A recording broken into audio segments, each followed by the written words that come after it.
Welcome to the Jonathan Ross Show. Let's see who's in my green room tonight. We have Britain's all-time king and queen of the ice. It's Jayne Torvill and Christopher Dean.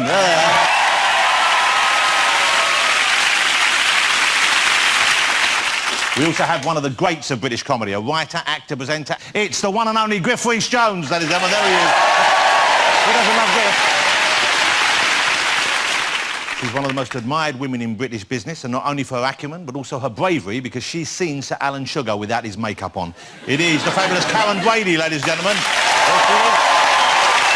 And from the United States of America, we have one of the stars of The Dark Knight and Olympus Has Fallen, and now his new film, I, Frankenstein. He's a brilliant actor. Ladies and gentlemen, Eckhart. Hello. He's fit as well. And we have music from one of the best new bands of the moment from Ireland, Kodaline, ladies and gentlemen. We've got some Kodaline fans in, I think. Well, before we get to that, what a week it's been. The country has been hit by widespread flooding. Anyone here been flooded?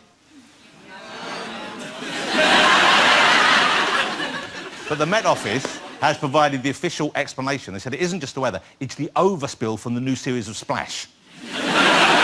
Splash is back. Should I even ask, have you been watching Splash?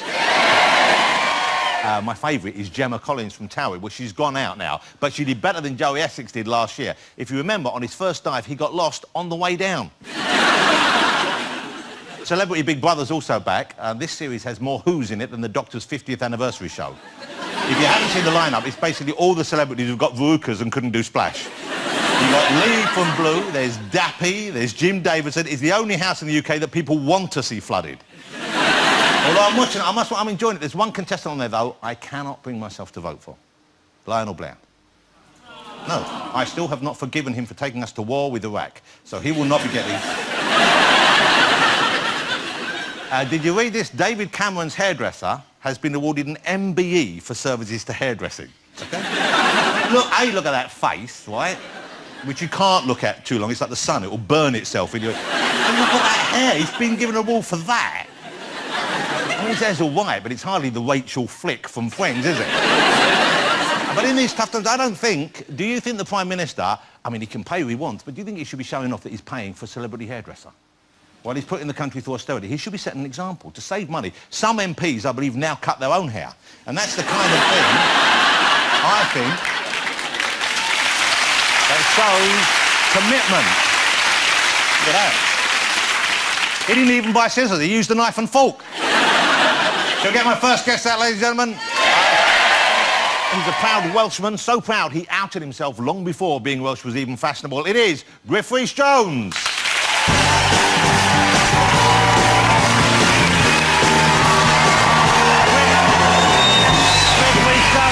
Come on. I'll come off. Milking the applause. Sit down. Milking the applause. How are you, Griff? You look well? I'm all right, thanks. Okay. How are you? I'm very good. What do you just sit yourself down? Huh? Griff, here's a ridiculous thing. I didn't know you were Welsh. Oh, come on! No, I didn't. I know now. Now I know, and I see the name, Griff Rhys Jones. I think, oh, he's Welsh. Oh, but good. I never You had your researcher look into it, didn't he? Yeah, He went, oh, come back, it's amazing. No, seriously, they told me you were doing a show called A Great Welsh Adventure, and I said, Yeah. why Griff Rhys Jones? Oh, of course. Because you don't sound Welsh. No, I don't, do I? Do you speak any Welsh? I don't. Well, I had a go. Okay. I tried. Okay. But it's... now, I must be careful what I say. We have to be... We're in dangerous territory here. Well, the Welsh don't like to be insulted, especially by people who pretend to be... who are Welsh. Well, exactly. I am a bogus Welshman, I admit that. But what happened, you see, is I was born in Cardiff. Well, that's right? Wales. That is Wales. That's very Welsh. Well, that makes you Welsh. Exactly. Because my mother came from the Rhondda and my father came from North Wales originally, right. and Pennyland in Cardiff. And a little while ago, I was up for a Welsh BAFTA. Have you been up for a Welsh BAFTA? That's called a WAFTA, isn't it? I think it is. I didn't I've not been up for a Welsh BAFTA. Well, hey, I'm you not should be. Welsh. I went to the Welsh BAFTA ceremonies, and on the way up, the red carpet, the red dragon carpet, wow. I'm stopped by S4C. And they said, how do you feel, Griff, being, as a presenter, up against, up against a Welsh presenter? Rather as you started. this whole conversation. They didn't know They you didn't were know I Welsh. was Welsh. And I said, how can you say that to me? I was look behind you. I was born just over there. My father, and all I went through, and they stopped the camera. Let's start again. Yes. How do you feel about being up against a proper Welsh them- presenter? So they made a distinction, as it were, between us you are epping Welsh and turncoat. people, proper Welsh people. Yeah, they're very picky, aren't they? Well, in the S4CR, but and the Welsh BAFTA's a bit like that as well. Because Okay, but and did you win the Welsh BAFTA? No, I didn't. Well, no wonder, because you're I was clearly... insufficiently Welsh, I'm Well, I afraid, to think win the it's- Welsh BAFTA. I think that's racism on their I part. don't think it is racism. I think it's a proper recognition of the fact that Welsh people are often overlooked a little bit. Well, I like I felt Wales. that all my life. Here you go. Now, do you know any Yeah. of these Welsh phrases or words? Oh, I've hello, got here some we go. Just see Yeah. if you're going to... Sabonken. Sabonken, that means hello and welcome. No, it doesn't. Okay. That's the game of squash, Sabonken. Is it? And now you know it. Sabonken, Sabonken, Sabonken. You can Yeah, see yes. how that's where they've come up with it. You must know this one. What's this? Poppity ping. Yes, that's the microwave. That's a microwave Yes, because yes. it goes poppity ping. Because it You goes pop it ping. in and it goes ping. That's a Yeah. genius language. Yes. Here's another one for you. Oh, Ambulance. is that an ambulance? That's an ambulance. So if we get in trouble... You're better already than I was Okay. a little while ago. Yeah. How about this one? I Yeah. bet you know this. I will see if anyone in the audience knows it. Ma'oog draoog. Ma'oog draoog. Griff. Ma'oog draoog.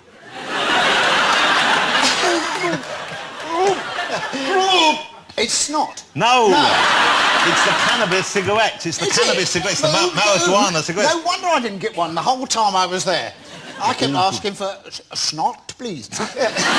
Cannabis. Okay, I'm going to go with one more because I think you like this one. Yeah, go. Pus God wibbly wobbly. A genuine Welsh word. Pus God wibbly wobbly. And I tell you, if you see a pus God wibbly wobbly, you want to give it a wide berth. Does anyone in the audience know what a pus God wibbly wobbly is? Don't shout it out, just say yes. I know what it is. I didn't say, could someone shout out the answer? You've been on the Mahoog Drahoog, I think. I knew it was a jellyfish. You did not know. I did know it was jellyfish. In fact, I saw one. He's a proper Welsh presenter. I don't know. Let's have a look. This is a clip of you. One thing I've always admired about you, you always give it a go. We've got a clip from you in the Welsh Adventure, and you're on a zip wire, a ridiculous height, and going a ridiculous speed. What's the Have a look at situation this, here? because everybody will want to do this. Okay, and where is this in Wales? This is near Blaenau-Ffestiniog, Okay, and up this there is in the slate quarry. and this is in Griff's new show, The Great Welsh Adventure. It's on ITV Monday at 8 p.m. Have a look at this. Wow, that's see quite that? something. So 90 miles an hour you were going. 90 to 100 miles. They spend a lot of time weighing you to check you've got enough weight to get down the bit lower, because obviously it's a long wire, so it's got a little bit. Because some people, unfortunately, they're a little bit too light and they don't quite make it up the other side and get off, and then they slide backwards. That's and why they I end up hanging on. can't do it for that reason. Of course not. That is officially the biggest hole in the world. Is it really? Yeah. What, Wales? In Wales, yeah. Oh, It in was Wales. until 19... It was until 1950... It was until 1953.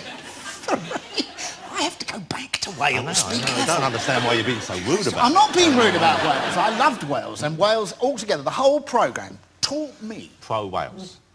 what a beautiful country Wales is and what beautiful people they are. Wow.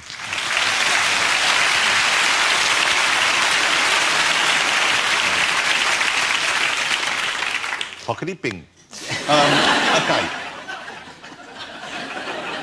Wibbly wobbly. Okay, let me ask you about Not Eckhart News, which is one of my favourite comedy sketch shows of all time. Okay, genuinely, I think it's one of the best that we've ever had. And at the time when it was on, I think a lot of us took it for granted, but it was such a great show. You must have it fondly. And then, of course, there was Alas, Smith and Jones, various other products together. Now, we all were saddened by the news of Mel's death. Yeah. It was July, and he was 60, which is no real age to go. These No, and days, he was you only don't- just 60. Yeah. I mean, because if he died about a year before, then he'd have been 59. Everybody going, poor young. But once you reach 60, people start to think, it's time for you to go anyway. But, I still think that's considered young these days. You expect to go to 80 these days, you know? He had been he was a bit ill this time last year, and so it was a little bit of a shock. In fact, to be honest, Jonathan, you see what happened was, I'm at home in Suffolk, and I can hear my wife in the next room talking to somebody, and she was saying, "Oh, I'm sorry to hear that. That's very sad." And put the phone... And I thought, shall I go out there? And I thought it's probably one of her elderly relatives or something. I knew immediately something was up. Yeah. So I didn't go to the phone. And I was so shocked. And how did it...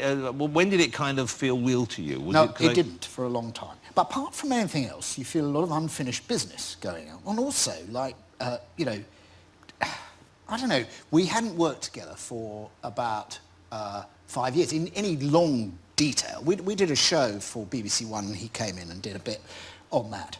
And that's really the last time we did a head-to-head on a BBC. And he was so... this was effectively the Griff Rhys Jones show, and he came and did some stuff with me, and he was so generous and so sort of... Well, he was Mel, because Mel was unflappable, whereas I was flappable, and Mel was just always sort of calm and delightful to be with. And so it was... he was very easygoing and a very great bloke. And the thing I miss most of all is the idea that there's just nobody that you can... that I can think of, anybody who I could work with so easily. You know, the great thing, of course, is obviously so sad he's not with us, so sad he's not with you anymore, but fortunately you guys produce so much work together, and there's so many classic moments, so many great moments of TV which you create together, which are left behind for all of us, which is, I think, you know, is a lovely thing. Well, it's amazing what was weird was having, because inevitably what happens is, and suddenly the phone starts ringing, people say, you've got to choose a clip to illustrate the stuff you did together, and you go, oh, God, I don't... No, we're going to have to go back and watch all the old stuff and it'll all be terrible. But what was weird was watching it was the number of times you went, actually, that was all right. Yeah. that wasn't as bad as we thought it was. Well, no one, you were in the minority, yeah. I thought it was bad. I'm going to show now, just because I loved seeing you guys work together, and even though I didn't know him anywhere near as well as you, I met him very briefly, but he's missed by everyone who met him, so I thought we'd show one of the great Smith & Jones moments. Look at this. You know one thing you notice as you get older? I what is that then? It's like how time passes so quickly, doesn't it? Does it? Yeah, I mean, 1 minute you're a young man with your whole future in front of you. Yeah. Next minute? Well, 60 seconds has gone by. No. I mean, do you know it is over 20 years since Sergeant Pepper came out? Is it really? 20 years. Oh, dear, oh, dear. Makes you think, doesn't it? It does. Makes me think I ought to buy it sometime. You never heard Sergeant Pepper? Oh, it's only the best record ever made, mate. Is it? It was 20 years ago today. Sergeant Pepper taught the band how to play. It's going in and out of dates. Yeah. Sounds Mo. Oh, it's brilliant. Yeah.